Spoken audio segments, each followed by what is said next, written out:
Hello everyone, welcome to my YouTube channel fix to school. आज के video में हम स्टडी करेंगे डेड मोबाइल के ऊपर। कैसे डेड मोबाइल रिपेयर किया जाता है, इस वीडियो में स्टेप बाय स्टेप समझेंगे। ये वीडियो काफ़ी स्पेशल होगा क्योंकि इसमें डेड मोबाइल के बारे में काफ़ी सारी जानकारी मैं आपको प्रोवाइड कराऊंगा। तो इस वीडियो को पूरा देखेंगे शुरू से आखिरी तक, कॉपी पेन लेकर के बैठेंगे। काफ़ी इंपॉर्टेंट टॉपिक्स इसमें कवर किए जाएंगे। और आज की क्लास शुरू करने से पहले मैं आपको इंट्रोडक्शन दे देता हूँ न्यू बैच का। न्यू बैच शुरू होगी 1 अगस्त से और इस बैच का नाम होगा मास्टर क्लास, जो कि टीचर लेवल ट्रेनिंग आपको इसमें मिलेगी। जो भी स्टूडेंट मोबाइल रिपेयर करते हैं, काफ़ी टाइम से रिपेयर करते हैं, 2-3 जगह से मोबाइल रिपेयरिंग सीख चुके हैं, अब अपना इंस्टीट्यूट अगर आप बनाना चाहते हैं या फिर रिपेयरिंग को और ज़्यादा डेप्थ में यानी रिसर्च लेवल पे अगर आप सीखना चाहते हैं तो ये बैच आप अटेंड कर सकते हैं। इसका टाइम ड्यूरेशन मैक्सिमम होगा 50 to 60 डेज़ का। इस क्लास में, इस बैच में आपको बताया जाएगा कि रिपेयर कैसे करना है और रिसर्च कैसे करना है। जो भी अभी रनिंग फॉल्ट चल रहे हैं मार्केट के अंदर, जितने भी टाइप के फॉल्ट आते हैं, जितने भी मॉडल्स आते हैं, उन सभी से रिलेटेड आपको इसमें इंफॉर्मेशन मिलेगी। जितने आपके क्वेश्चंस होंगे रिपेयर रिलेटेड, वो सभी के सभी क्लियर किए जाएंगे इसमें। लेकिन इसके साथ साथ हम कैसे रिसर्च करते हैं किसी नए फॉल्ट के ऊपर, वो भी आपको इसमें सिखाया जाएगा। तो इन फ्यूचर कभी आप अपना इंस्टीट्यूट भी बनाते हो तो आप खुद से ही रिसर्च करके अपने स्टूडेंट्स को सॉल्यूशन भी दे पाओगे। और इसमें क्या स्टडी मटेरियल मिलेगा और कितने दिन की क्लास होगी, क्या सिलेबस होगा, इसके बारे में अगर आपको जानकारी चाहिए तो आप डायरेक्ट मेरे को नीचे दिए नंबर पे कॉल कर सकते हो या व्हाट्सएप मैसेज कर सकते हो। ज़्यादा बेटर होगा आप मैसेज करें, ठीक है। तो आगे बढ़ते हैं। डेड मोबाइल रिपेयर के डीप कॉन्सेप्ट को समझने से पहले हम जान लेते हैं कि कौन कौन से टॉपिक्स आज हम कवर करेंगे। तो सबसे पहले देखेंगे कैटेगरीज ऑफ डेड मोबाइल। जब भी आपके पास डेड मोबाइल आता है रिपेयर होने के लिए, तो उसको किस कैटेगरी में रखना है ताकि उससे रिलेटेड सॉल्यूशन हम वहाँ पर अप्लाई कर सकें, या उससे रिलेटेड फॉल्ट फाइंड की जो टेक्निक होती है वहाँ पर हम अप्लाई करें। इसके बाद में हम देखेंगे block diagram for dead mobile repair. Dead mobile repair करने के लिए काफ़ी सारे चैनल्स पे आप देखेंगे power sequence, boot sequence share किए जाते हैं। बट अगर आप फ्रेशर हो तब तो फिर ये वीडियो आपके लिए नहीं है। लेकिन अगर आप बिगनर हो, इंटरमीडिएट स्टूडेंट हो या एडवांस लेवल पे काम करते हो, तो आप समझ पाएंगे कि पावर सीक्वेंस और बूट सीक्वेंस दोनों अलग चीज़ें होती हैं। तो हम आपको पावर सीक्वेंस बताएंगे इस वीडियो के अंदर, ताकि जितने भी वोल्टेजेस होते हैं, फ्रिक्वेंसीज होती है जो बूटअप होने के लिए इम्पॉर्टेंट है, उन सभी का पहले इंट्रोडक्शन दें। फिर एक एक करके जितने भी वहाँ पर आपको ब्लॉक डायग्राम के अंदर सेक्शन दिखाई देंगे, उन सभी को डीपली हम समझ पाएँ। क्योंकि ब्लॉक डायग्राम दिखता है कि इजी है, जब हम उसको समझने जाते हैं एक एक लाइन को लेकर के, तब समझ में आता है कि इसमें कितनी सारी इंटरकनेक्टेड लाइंस है और उन सभी की अपनी अपनी अलग अलग वैल्यू है।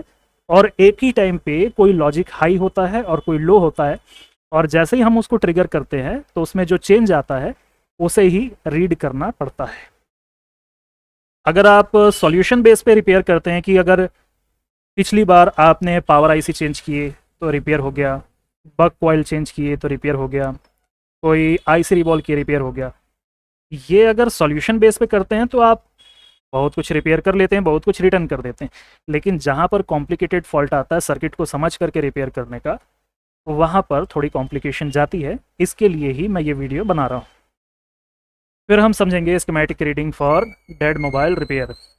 डेड मोबाइल को रिपेयर करने के लिए स्कीमेटिक रीडिंग आपको अलग तरीके से करनी होगी, क्योंकि किसी भी सेक्शन को जब आप रिपेयर करते हो, फॉर एग्जांपल लाइट सेक्शन, तो लाइट सेक्शन का आप प्रॉपर स्कीमेटिक देखते हो। लेकिन जब आप डेड मोबाइल रिपेयर करते हो तो आप पावर सीक्वेंस के बेस पे रिपेयर करते हैं। लेकिन पावर सीक्वेंस जो आप वोल्टेजेस देख रहे हैं वो सभी वोल्टेज बनते हैं, लेकिन उनको बनाने के लिए उनका पूरा प्रॉपर सर्किट होता है। इस वीडियो के माध्यम से सिर्फ मैं इतना ही बताना चाहता हूँ कि जो वोल्टेज बन रहे हैं उन सभी को तो हम देखेंगे, लेकिन वो जब बनते हैं किस तरह से बनते हैं, ट्रिगरिंग कैसे होती है, स्विचिंग कैसे होती है, ये सारी चीज़ों को भी हमने समझना है ताकि हर एक टेक्नीशियन सही तरीके से रिपेयर कर पाए।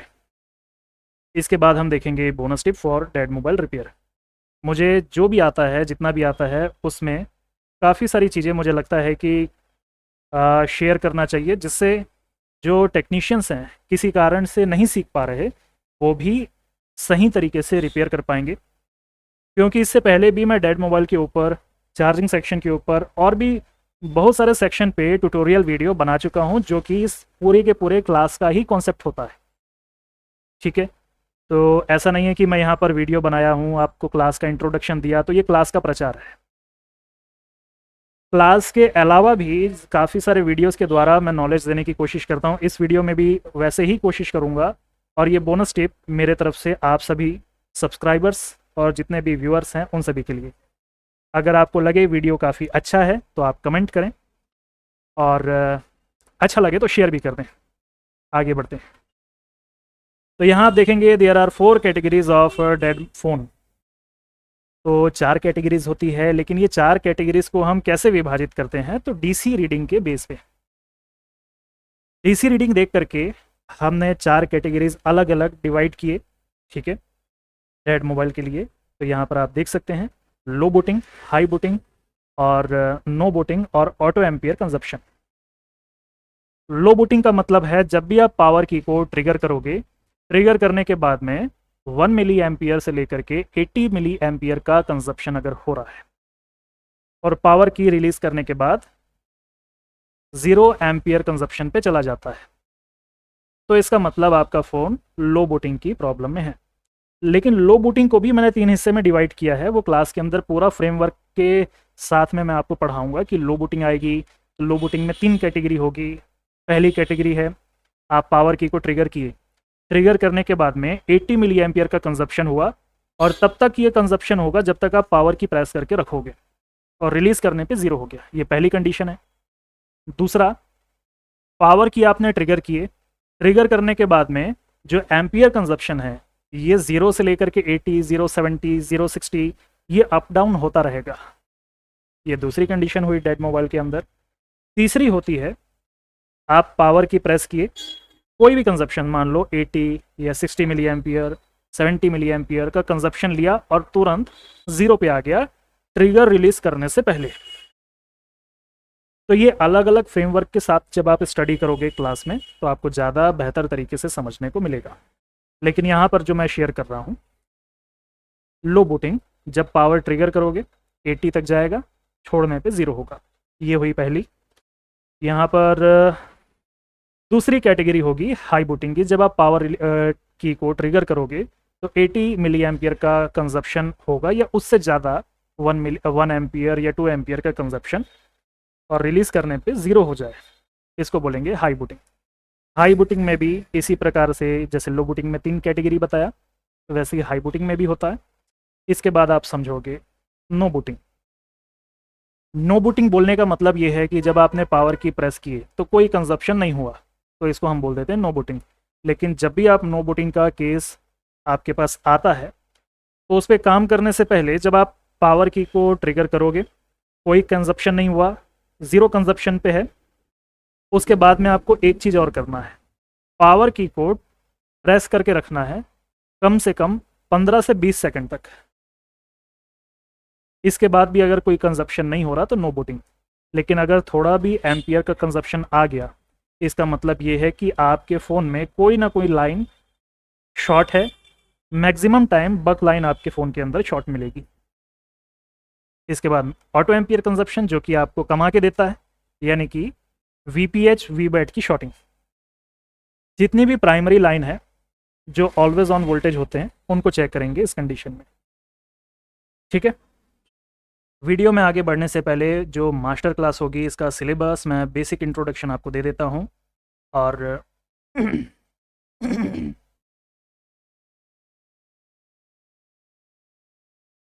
वीडियो में आगे बढ़ने से पहले मास्टर क्लास के सिलेबस का बेसिक इंट्रोडक्शन दे देता हूँ। बाकी ज़्यादा जानकारी के लिए आप मेरे को डायरेक्ट कॉल कर सकते हैं या व्हाट्सअप कर सकते हैं।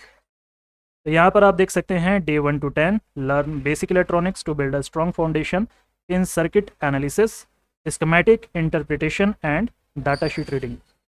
स्कीमेटिक रीडिंग के लिए, डाटा शीट रीडिंग के लिए, सर्किट एनालिसिस के लिए काफ़ी इम्पॉर्टेंट है कि बेसिक इलेक्ट्रॉनिक्स में आपका बेस काफ़ी स्ट्रॉन्ग हो।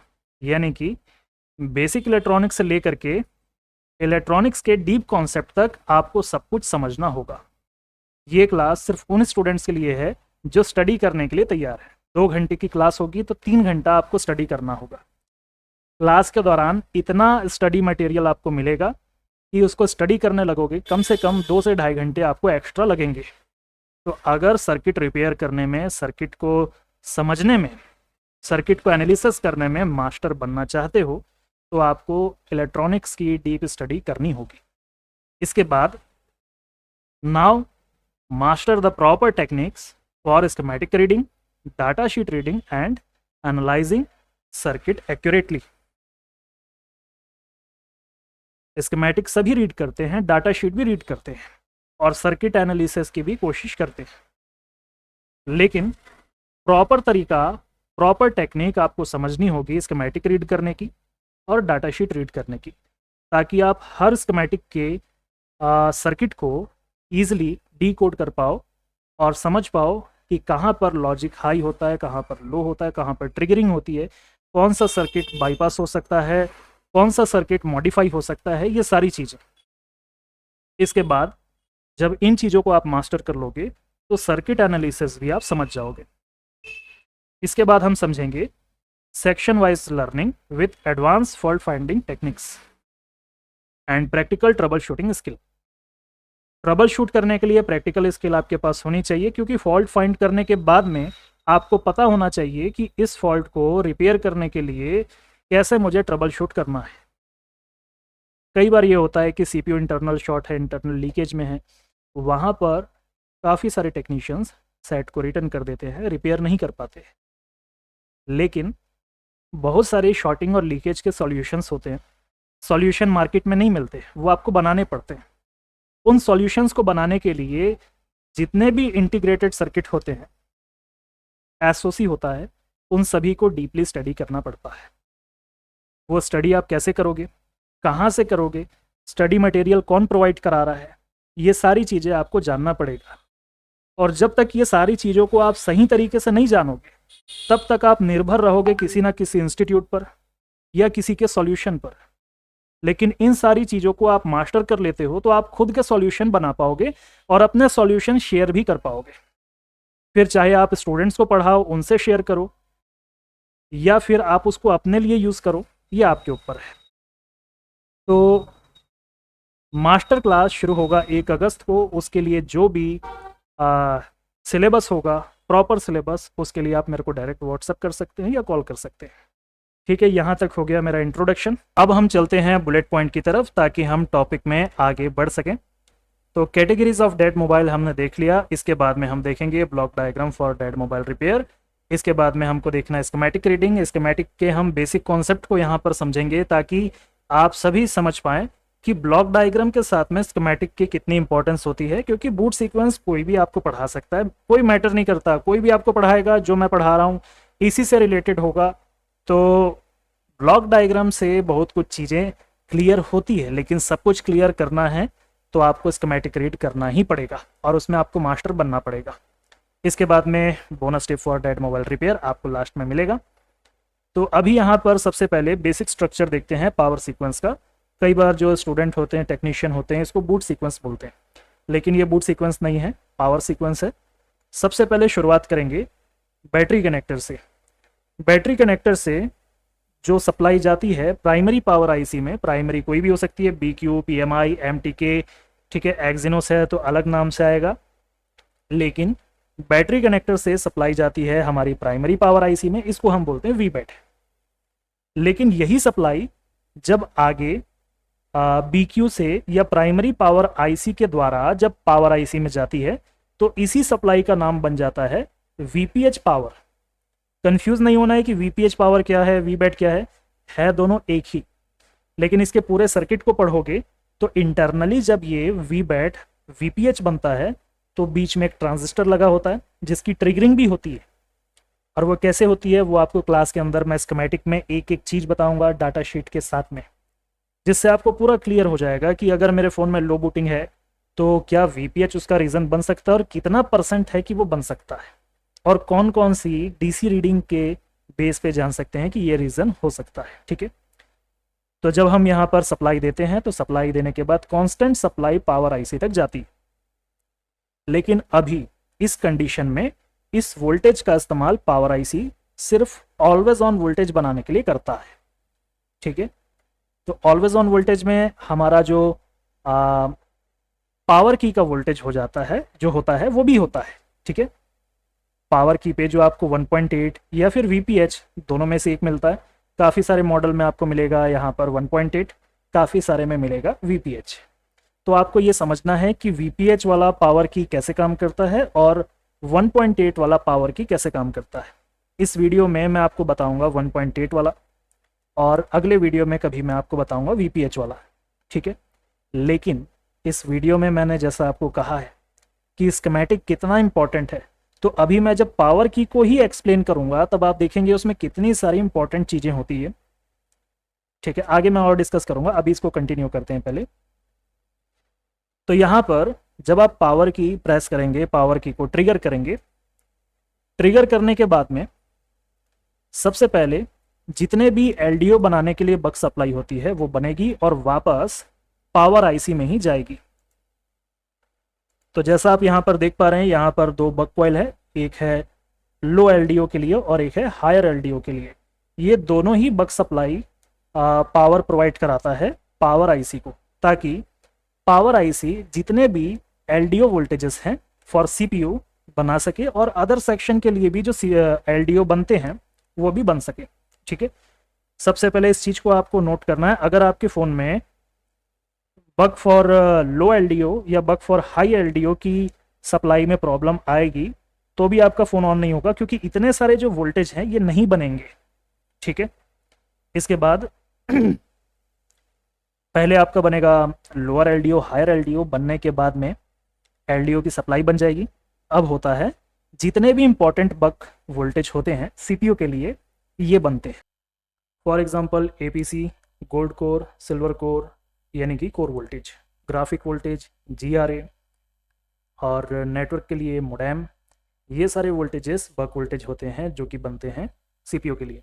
अगर आप पूरे को देखें, फॉर एग्जांपल के लिए मानेंगे, क्योंकि यहाँ पर मैंने किसी का नाम एक सीक्वेंस में नहीं लिखा, रीज़न ये है ये किसी एक मॉडल के लिए या किसी एक पावर आईसी के लिए बूट सीक्वेंस नहीं है। सिंगल पावर आईसी में जितनी भी पावर आईसी होगी क्वालकॉम की, उसमें यही सीक्वेंस चलेगा। अगर आप काम कर रहे हैं PM8937 में या फिर आप काम कर रहे हैं PM8953 में तो भी ये चलेगा, या कोई भी आईसी का मॉडल लेकर के आ जाओ, सिंगल पावर होनी चाहिए, उसमें यही चलेगा। बग की जो क्वांटिटी है बग कॉइल्स की ये बढ़ सकती है, यानी कि यहाँ पर है 1 2 3 4। अब इन चारों को हम क्या मान लेंगे, एक को मोडेम मान लेते हैं, ठीक है। इसको मान लेते हैं जीआरए यानी ग्राफिक के लिए, ये कोर वोल्टेज हो जाएगा, ये एपीसी। अब मान लो किसी फ़ोन में गोल्ड कोर और सिल्वर कोर अलग से है, ठीक है, तो ये हो सकता है। इसके बाद में यहाँ पर जो दो कॉइल लगी हुई है लो एलडीओ और हायर एलडीओ के लिए, कुछ मॉडल में हो सकता है कि ये एक ही कॉइल लगी हो, ठीक है, उसी से ही लोअर और हायर दोनों बनता हो, ये डिफरेंस हो सकता है। लेकिन जो सीक्वेंस मैंने बताया वीबैट से वीपीएच, फिर आप पावर की को ट्रिगर करेंगे तो उसके बाद जितने भी वोल्टेजेस बनने होते हैं वो सभी बनते हैं, और जो ऑलवेज ऑन है वो पहले से ऑन रहेगा। तो यहाँ तक अगर आपको समझ में आया तो आप आगे देखेंगे, नहीं आया तो फिर पीछे करके फिर से देखेंगे, ठीक है। इसके बाद में यहाँ पर जो आपको ये दिखाई दे रहा है ये है क्रिस्टल एक्सो। पहले के फ़ोन में दो क्रिस्टल होते थे, एक आरटीसी और एक एक्सो, लेकिन अभी के जितने भी फ़ोन हैं उन सभी के अंदर आपको एक्सो ही देखने को मिलता है, यानी कि मेगाहर्ट्ज़ क्रिस्टल। ये मेगाहर्ट्ज़ क्रिस्टल जब इसको वोल्टेज मिलता है तो यहाँ पर जो आपको रेड लाइन दिखाई दे रही है ये यहाँ पर वोल्टेज के लिए है, यहाँ से वोल्टेज इसमें इन होता है, और ये ब्लू कलर की जो लाइन है यहाँ से आउटपुट होती है फ्रीक्वेंसी, ठीक है, इस प्रकार से। अब ये फ्रीक्वेंसी इंटर होती है पावर आईसी में। अभी के जितने भी लेटेस्ट फ़ोन हैं क्रिस्टल को चलाने के लिए, ऑपरेट करने के लिए अलग से एक आईसी होती है पीएम के, उसके बारे में क्लास में मैं आपको काफ़ी डिटेल में बताऊंगा। अभी जब मैं आपको एक्सप्लेन करूंगा स्कीमेटिक के बारे में तो आप समझ जाएंगे कि स्कीमेटिक मैं कितना ज़्यादा डिटेल में पढ़ाता हूँ, जिससे कि आप अंदाज़ा लगा सकते हैं कि लेटेस्ट फ़ोन के अंदर जो स्कीमेटिक है वो किस लेवल का पढ़ाएंगे। इसके बाद में ये पावर आईसी एक काम करेगा, डायरेक्ट काम करेगा जो बीबी क्लॉक है, बीबी यानी कि baseband clock. Baseband clock megahertz कौन बनाता है, ये क्रिस्टल। अगर मान लो 19 मेगाहर्ट्ज़ है या 26 मेगाहर्ट्ज़ है तो ये मेगाहर्ट्ज़ डायरेक्ट इंटरनली बीबी क्लॉक के द्वारा सीपीयू तक चला जाएगा और एक जगह और जाता है WTR में, यानी कि ट्रांस रिसीवर में। इसके साथ साथ पावर आईसी इंटरनली एक डिवाइडर सर्किट पे भी काम करता है। जैसे आपने वोल्टेज डिवाइडर सर्किट देखा होगा, तो वैसे ही फ्रीक्वेंसी को भी डिवाइड किया जाता है पावर आईसी के अंदर। उसको डिवाइड करके यहाँ पर बनाया जाता है स्लिप क्लॉक, यानी कि किलोहर्ट्ज फ्रीक्वेंसी, जो कि होती है 32.768 किलोहर्ट्ज। अब ये दोनों फ्रीक्वेंसी काफ़ी इंपॉर्टेंट है सीपीयू के लिए। अगर ये फ्रीक्वेंसी नहीं आएगी तो आपका फ़ोन नो बूटिंग में, लो बूटिंग में जा सकता है। कॉपी में आप लिख लो, काफ़ी इंपॉर्टेंट बात है। इसके बाद में जब ये फ्रीक्वेंसी सीपीयू को मिलती है तो उसके बाद एक सिग्नल, एक line power on reset N माने नेगेटिव सीपीयू तक जाता है। इसके बाद में पीएस होल्ड यानी कि पावर होल्ड सीपीयू से पावर आईसी तक आता है। ये एक प्रकार से फीडबैक सिग्नल होता है सीपीयू का पावर आईसी को, कि पावर जो बन रहा है, जो सीक्वेंस चल रहा है वो कंटिन्यू चलता रहे, सब कुछ ठीक है, ओके सिग्नल आता है। क्योंकि पावर आईसी ने इतनी सारी चीज़ें बनाई है, बक वोल्टेज, एलडीओ, किलोहर्ट्ज, मेगाहर्ट्ज, अब सीपीयू को ये सारी सप्लाई मिल चुकी है। इसी बात के लिए सीपीयू थैंक यू बोलता है पावर आईसी को पीएस होल्ड के द्वारा। ऐसे रिलेट करके समझना है। अब पावर आईसी खुश हो जाता है, बोलता है भैया मेरे को तो थैंक यू बोला इसने। अब ये कॉन्स्टेंटली बक, एलडीओ, मेगाहर्ट्ज, किलोहर्ट्ज बनाता रहता है। लेकिन अगर सीपीयू पावर आईसी को थैंक यू ना बोले, धन्यवाद ना बोले, तो फिर पावर आईसी को फिर गुस्सा आएगा और उसके बाद में जितने भी बक, एलडीओ, किलोहर्ट्ज, मेगाहर्ट्ज से बनाना बंद कर देगा। लेकिन हम लोग कौन है? जिद्दी लोग हैं। हम क्या करते हैं, पावर आईसी को बार बार ट्रिगर करते हैं डीसी से लगा करके, या शॉर्ट कर देते हैं, या फिर चार्जिंग में लगा करके फ़ोन को डायग्नोस करते हैं। ठीक है, तो उस समय पावर आईसी भी अपनी जिद में रहता है। बक वोल्टेज, एलडीओ वोल्टेज, फिर उसके बाद फ्लक्चुएशन में आता है। 2-3 टाइप की फ्लक्चुएशन होती है। एक होता है कि पूरा वोल्टेज बनता है, उसके बाद डाउन होता है। एक होता है आधा बनता है, डाउन होता है। ठीक है, एक में फास्ट अप डाउन होता है वोल्टेज। अब सबकी कैटेगरी अलग है, सब में अलग तरीके से प्रॉब्लम आती है। ठीक है, कुछ पर्टिकुलर सेट होते हैं, उनका सॉल्यूशन बना हुआ होता है। कुछ का जो रेगुलर फॉल्ट फाइंडिंग का तरीका है उसी को फॉलो करोगे तो भी मिल जाएगा प्रॉब्लम आपको। ठीक है, यहाँ तक अगर आपको सब कुछ समझ में आया तो इसके बाद आगे आता है SPMI डाटा और SPMI क्लॉक। ये I2C की तरह है। I2C में आपको मिलता है I2C यानी कि सीरियल डाटा, सीरियल क्लॉक, और यहाँ पर लिखा है SPMI। इसका मतलब होता है सिस्टम पावर मैनेजमेंट इंटरफेस। ठीक है, एस माने सिस्टम पावर मैनेजमेंट इंटरफेस। इसके ऊपर एक पूरी थ्योरी है, पूरी एक क्लास है। ये काफ़ी इंपॉर्टेंट टॉपिक है। अगर यहाँ पर प्रॉब्लम आएगी तो भी आपका फ़ोन डेड रहेगा, इसलिए यहाँ पर इस सीक्वेंस में मैंने इसको ऐड किया है। लेकिन जब क्लास के अंदर आप बैठोगे और पढ़ोगे तो इस तरह के जो ये आपको बूट सीक्वेंस दिखाई दे रहा है, इसको पावर सीक्वेंस बोलते हैं। इसी प्रकार से 3 पेज अलग अलग होते हैं पावर सीक्वेंस के। यहाँ पर आपको एलडीओ बग दिखाई दे रहा है। इसके अलावा भी बहुत सारी चीज़ें ऐसी होती है जिनके कारण फ़ोन डेड हो सकता है। इसलिए जब हम पढ़ाते हैं ऑफलाइन क्लास में या ऑनलाइन क्लास में, तो वो सारी चीज़ों को कवर करने की कोशिश करते हैं जो भी रीज़न फ़ोन के डेड होने के बनते हैं। मतलब कि स्टूडेंट के माइंड में हमको वो डाटा इंस्टॉल करना है जिसके द्वारा वो ईज़िली फॉल्ट फाइंड करे और जितनी भी संभावनाएं होती है डेड होने के फ़ोन की, उन सभी को चेक कर पाए। ठीक है, तो आपने यहाँ तक समझा। इसके बाद में आगे हम देखेंगे ये जो आपको स्क्वायर दिख रहा है, यानी कि कीपैड पावर का एक सर्किट है। बहुत ज़्यादा स्टूडेंट्स इसको हल्के में लेते हैं। कई बार मेरे को कॉल आता है कि चार्जिंग पे लगाए हैं फ़ोन को, चार्जिंग पे लगाने के बाद अपने आप ही फ़ोन ऑन हो जाता है। ठीक है, पावर की प्रेस कर रहे हैं लेकिन कोई ऑन नहीं हो रहा। पावर की पे वोल्टेज नहीं है। पावर की का वोल्टेज कौन जनरेट करता है, कई बार स्टूडेंट को नहीं पता। ठीक है, तो पावर की का एक सर्किट हम समझेंगे ताकि ये चीज़ क्लियर हो जाए। अब हम देखेंगे स्ट्रक्चर ऑफ पावर की सर्किट। पावर की के सर्किट को देखने से पहले हम पहले ये समझते हैं कि टेक्नीशियंस नॉर्मली दो तरीके से फॉल्ट को फाइंड करते हैं।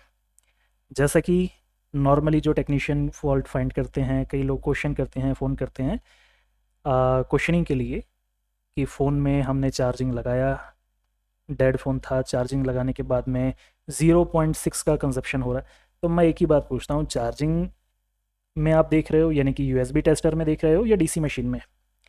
काफ़ी इंपॉर्टेंट है ये बात है। तो समझते हैं, जब आप फ़ोन को चार्जिंग में लगाते हैं तो प्राइमरी पावर आईसी यानी कि चार्जिंग आईसी में वी बस आता है। वी बस के बाद यहाँ पर स्विचिंग होती है। स्विचिंग के बाद में वीपीएच पावर जाता है पावर आईसी में, लाइट आईसी, ग्राफिक, जितनी भी जगह जाना होता है, जैसे एक्सटर्नल एलडीओज हैं, आरएफ, पीएफओ, इन सब में जाता है। इसके साथ साथ यही वोल्टेज वापस भी आता है फॉर चार्जिंग के लिए। तो ये मेथड अभी आप देखें, ठीक है? क्या आपको लग रहा है कि ये मेथड सही है डेड मोबाइल को रिपेयर करने के लिए? इस मेथड से क्या बाकी के जितने भी बक वोल्टेजेस हैं वो प्रॉपर तरीके से बनेंगे हर मॉडल के अंदर? यही समझाने की कोशिश मैं इस वीडियो के माध्यम से कर रहा हूँ। लेकिन अगर आप ये करते हो, अभी इस सर्किट को, इस स्ट्रक्चर को, इस सीक्वेंस को आप ध्यान से देखो, ऑब्जर्व करो, ठीक है? चार्जिंग हो रहा है, चार्जिंग के साथ में वीपीएच बन रहा है जो पावर में जा रहा है और बैटरी में जा रहा है। लेकिन इससे तो पता नहीं चलेगा कि मेरा फ़ोन लो बूटिंग में है कि हाई बूटिंग में है। अब इसके बाद में हम यहाँ पर देखते हैं पावर की के साथ जितनी भी अदर आईसी थी उनको हटा करके सिर्फ पावर, चार्जिंग और पावर की। अभी जैसे ही मैं डीसी से कनेक्ट करूँगा, डीसी मशीन से, यहाँ पर वीपीएच मिलेगा, लेकिन जो स्विचिंग हो रही थी वो बंद हो जाएगी, क्योंकि अभी जो वोल्टेज का रास्ता है, पाथ है, वो ये हो जाता है, ठीक है?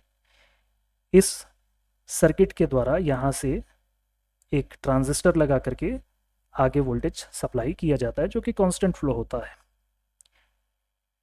अब जब आप पावर की प्रेस करेंगे, पावर की को ट्रिगर करेंगे,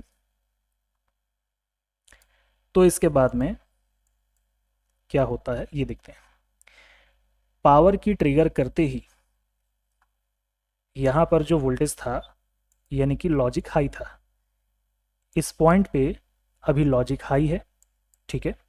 लेकिन जब आपने पावर की ट्रिगर किए, ट्रिगर करते ही जब ये ग्राउंड हुआ और यहाँ पर हुआ लॉजिक लो, फॉर एग्जांपल ये आप देख सकते हैं, जब तक यहाँ पर लॉजिक हाई होता है तब तक कोई प्रतिक्रिया नहीं होती।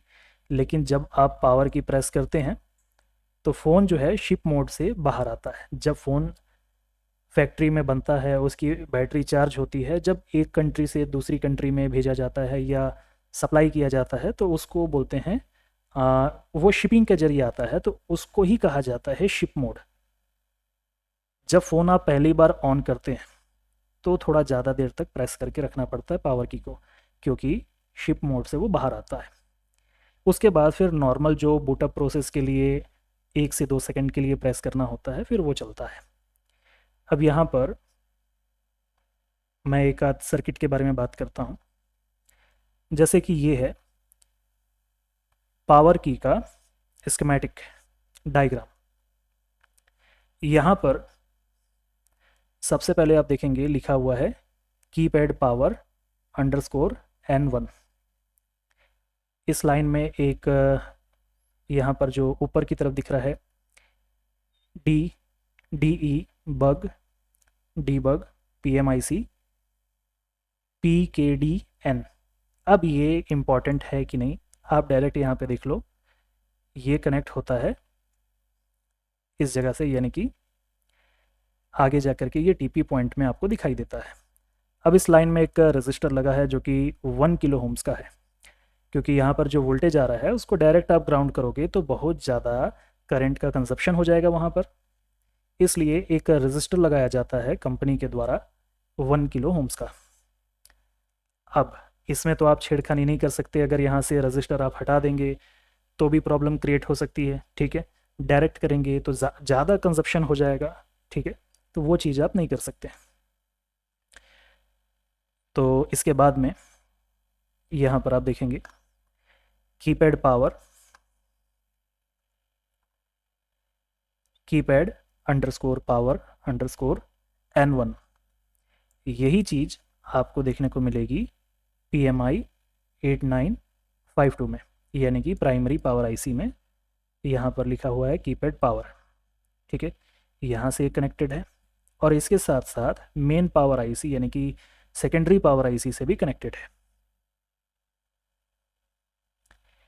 इससे पहले यहाँ पर आप देखेंगे ये डाटा शीट का स्क्रीनशॉट है। यहाँ पर डाटा शीट में जो आप ऊपर की तरफ देख रहे हैं ये है secondary power IC. Secondary power IC में कीपैड पावर N, यही है कीपैड की लाइन। जब आप पावर प्रेस करते हैं, पावर प्रेस करने के बाद जब आपका फ़ोन ऑन होता है तो सबसे पहले बनता है VREG S4, लगभग 60 मिली सेकेंड के बाद में। और जो पहला वोल्टेज बनता है VREG S4, ये होता है आपके LDO बनाने के लिए, ठीक है। अभी ये सिर्फ प्रेजेंटेशन है, मतलब कि YouTube के लिए प्रेजेंटेशन। इसमें मैं आपको डेड मोबाइल रिपेयर करने के लिए एक बेसिक इन्फॉर्मेशन कह सकते हैं, या फिर समझाने के लिए कि आपको स्टडी करनी है तो किस वे में। जो सीक्वेंस मैंने यहाँ पर फॉलो किया है, यही सीक्वेंस अगर आप फॉलो करेंगे तो आपको बहुत कुछ सीखने को मिलेगा। अब आप डाटा शीट को प्रॉपर तरीके से रीड करेंगे तो आपको पावर ऑन होने के लिए जितने भी मिली सेकेंड के लिए आपको प्रेस करके रखना है, पावर की को ट्रिगर करके रखना है, उसका कंप्लीट पैरामीटर समझ में आएगा। फॉर एग्जांपल वापस चलते हैं इस पेज में, ये देख सकते हैं पैरामीटर, ठीक है। सबसे पहले देखेंगे डिबाउंस टाइम। डिबाउंस टाइम होता है 32 मिली सेकेंड। अगर आपने गलती से पावर की प्रेस कर दिया, अभी पावर ऑफ है मतलब कि फ़ोन कम्प्लीटली ऑफ है, गलती से पावर प्रेस हुआ है, इस समय क्या होगा, PMIC check for stable key press to avoid false triggering या ट्रिगर्स, ठीक है।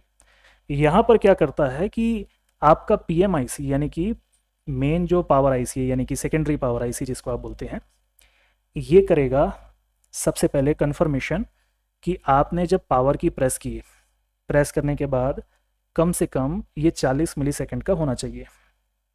अगर उससे कम सेकेंड के लिए ये ट्रिगर आपने किए हो तो उससे क्या होगा कि पावर आईसी सबसे पहले ये समझेगा कि गलती से कहीं पे प्रेस हो गया होगा, कहीं पे दबने के कारण फ़ोन प्रेस हुआ होगा, इसलिए इसको यहाँ पर ये इग्नोर कर देता है, अवॉइड कर देता है।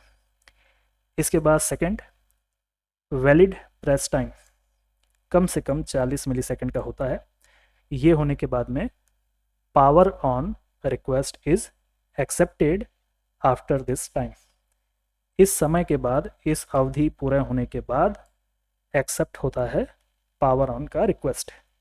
फिर पावर आईसी समझ जाता है कि आपने फ़ोन को ऑन करने के लिए इसको प्रेस किए हैं, लेकिन अब भी आपने पावर की अगर रिलीज़ कर दिए, छोड़ दिए, तो उसके बाद फिर से वापस वो ऑफ हो सकता है। अभी देखेंगे बूट ट्रिगर टाइम कम से कम 50 to 500 मिली सेकेंड के लिए आपको प्रेस करके रखना होगा। इसके बाद में PMIC sends power on signal to the system.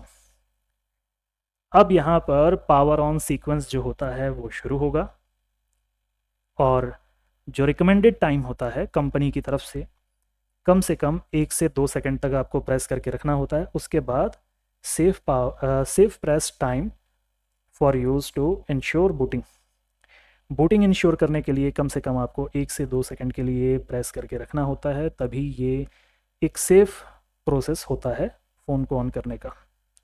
अब सेफ़ की बात करें ना करें, लेकिन यही जो है रिकमेंडेड टाइम होता है कंपनी की तरफ से। अब ये सारी चीज़ों को आपको जानना है तो इसके लिए आपको डाटा शीट पढ़ना होगा। अगर आप इस वीडियो को देख रहे हो तो वीडियो के माध्यम से आपने इतनी चीज़ें जान ली है, ठीक है। लेकिन जितना मैंने बताया सिर्फ उतना ही आप जान पाए। लेकिन अगर आप इसको पूरा स्टडी करोगे, अच्छे से स्टडी करोगे, तो आप इससे ज़्यादा समझ पाओगे। क्योंकि सिर्फ इतने से प्रेजेंटेशन को देने के लिए काफ़ी टाइम तक मैंने स्टूडेंट्स को पढ़ाया है, स्टडी किया है, सेल्फ स्टडी किया है, उसके बाद ही मैं इतनी चीज़ें यूट्यूब पे बोल पा रहा हूँ। और अगर आपको सीखना है इस लेवल तक तो फिर आप क्लास ज्वाइन कर सकते हो। क्लास ज्वाइन नहीं करना है तो फिर आपको सेल्फ स्टडी करना होगा। ठीक है, तो देखते हैं और कुछ बाकी तो नहीं है। जब आप क्लास में बैठोगे तो क्लास में आपको ये डाटा शीट का ही स्क्रीनशॉट है, ये आपको पूरा पढ़ाया जाएगा कंप्लीटली 100% कि कैसे ये जो यहाँ पर लॉजिक हाई है, पावर की प्रेस करने पर ये लो होता है, कितने देर के लिए होता है, ये आपको पूरा का पूरा डिस्प्ले में बताया जाएगा और एक्सपेरिमेंट के द्वारा बताया जाएगा। पावर की के प्रेस करने से लेकर के पीएस होल्ड के बनने तक एक एक चीज़ को एक्सपेरिमेंटल वे में आपको हर एक चीज़ सिखाई जाएगी। इसके बाद में ये सारी चीज़ें तो ऑलरेडी आप इसमें देख चुके हैं। ठीक है, इसके बाद यहाँ पर कंप्लीट होता है स्ट्रक्चर ऑफ पावर की सर्किट। पावर की का सर्किट पूरा होने के बाद में अब हम पढ़ेंगे पावर सीक्वेंस के बारे में, जो शुरुआत में आपने पावर सीक्वेंस देखे थे। शुरुआत में जो पावर सीक्वेंस आपने देखा यहाँ पर ये वाला,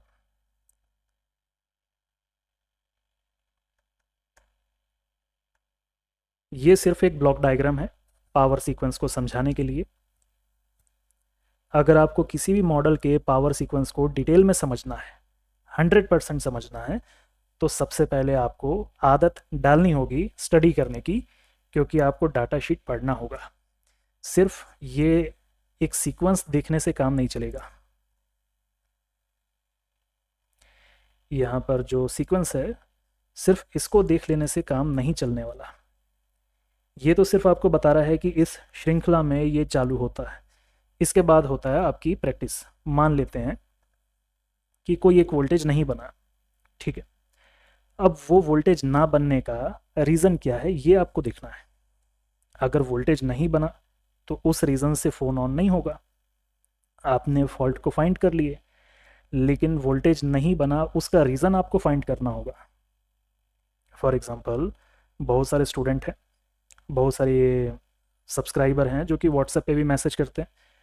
अब उनका क्वेश्चन होता है कि मेरे फ़ोन में जो डिस्प्ले सेक्शन है काम नहीं कर रहा, मैं सभी का सभी जितना भी है उसकी रीडिंग ले चुका हूँ, फिर भी काम नहीं कर रहा है। अब यहाँ पर इम्पॉर्टेंट होता है स्टडी करना। अब स्टूडेंट अगर प्रॉपर तरीके से सर्किट को स्टडी करेगा तो वो समझ जाएगा कि ये रीज़न क्या है। अभी लाइट नहीं आ रहा लेकिन VSN और VSP आ रहा है, तो बैकलाइट क्यों नहीं चल रहा है, कितने लैग की IC लगी हुई है, उसको ट्रिगर कैसे करते हैं। अब ट्रिगर नहीं हो रहा तो हम उसको फोर्सफुली ट्रिगर कैसे करें, खुद का जनरेट किया हुआ PWM सिग्नल उसको कैसे दें। ये सारी चीज़ों को सीखने के लिए एक्सपेरिमेंटल वे में, थियोरेटिकल वे में आपको क्लास में ही बैठना पड़ेगा। ठीक है, तो बस इतना ही था आज की क्लास में। बाकी आप जिसको नॉर्मली बोलते हैं पावर सीक्वेंस, वो मतलब बूट सीक्वेंस, वो पावर सीक्वेंस होता है। अभी इतना जो आपने स्टडी की है आज की क्लास में, मतलब अगर 5 मिनट से लेके 6 मिनट का समय अगर मैं हटा दूं, जो कि कोर्स का इंट्रोडक्शन था, अगर वो 6 मिनट के समय को मैं हटा देता हूं तो जितना भी समय बचा उस पूरे के पूरे समय में हमने बूट सीक्वेंस को और पावर की के सर्किट को स्टडी किया है। तो आप देखो इसमें कितना समय लगा और इसको पढ़ने के लिए आपको कितना समय लगेगा। ठीक है, तो एक छोटे से सर्किट को पढ़ने में इतना समय अगर लग सकता है, तो आगे हम देखेंगे जो कि यहाँ से शुरुआत होती है पावर सीक्वेंस की। अब पावर सीक्वेंस कितना लंबा टॉपिक हो सकता है, इसको आप देखोगे तो समझ पाओगे कि किस लेवल तक हम सिखाते हैं। फॉर एग्ज़ाम्पल, अभी आपने जितना भी देखा ये पावर की का सर्किट और उससे रिलेटेड इन्फॉर्मेशन जितनी भी स्कीमेटिक की और डाटा शीट की थी। इसके बाद में सेकंड हम जो क्लास के अंदर पढ़ाते हैं वो होता है VPH का सर्किट।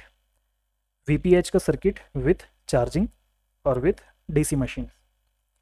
इसके बाद होता है LDO सर्किट, उसके बाद बक कन्वर्टर सर्किट, फिर हम पढ़ते हैं एक्सो का यानी कि क्रिस्टल का सर्किट, जो भी BB क्लॉक होता है, स्लिप क्लॉक होता है, जनरेट होता है, इसके बारे में।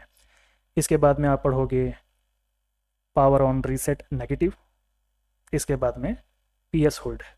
लेकिन इम्पॉर्टेंट यहाँ पर SPMI डाटा क्लॉक भी होता है, इसकी कंप्लीट थ्योरी होती है जो कि आपको क्लास में पढ़ने को मिलेगी। और जितनी भी क्लास होगी लाइव होगी, डे 1 से लेकर के डे 50 डे 60 तक, और जो भी क्लास होगी उसका रिकॉर्डेड वीडियो आपको मिलेगा, और PDF नोट जितना भी होगा, 1 ईयर बैक सपोर्ट आपको मिलेगा। 1 ईयर के बाद आपको ज़रूरत नहीं होती बैक सपोर्ट की। इसके बाद आप मेरे एक जो ग्रुप है, पुराना ग्रुप रिसर्च एंड डेवलपमेंट का, उसमें जुड़ जाओगे। फिर आप जो भी रिसर्च कर रहे हो वो आप वहाँ शेयर कर सकते हैं, हमारी जो रिसर्च है हम वहाँ पर शेयर करते हैं। ठीक है, तो पूरा वीडियो देखने के लिए धन्यवाद। बाकी जो भी कोर्स ज्वाइन करना चाहते हैं, नीचे दिए नंबर पर संपर्क करके आप अपनी सीट बुक करा सकते हैं, या अधिक जानकारी के लिए भी यहाँ पर कांटेक्ट कर सकते हैं।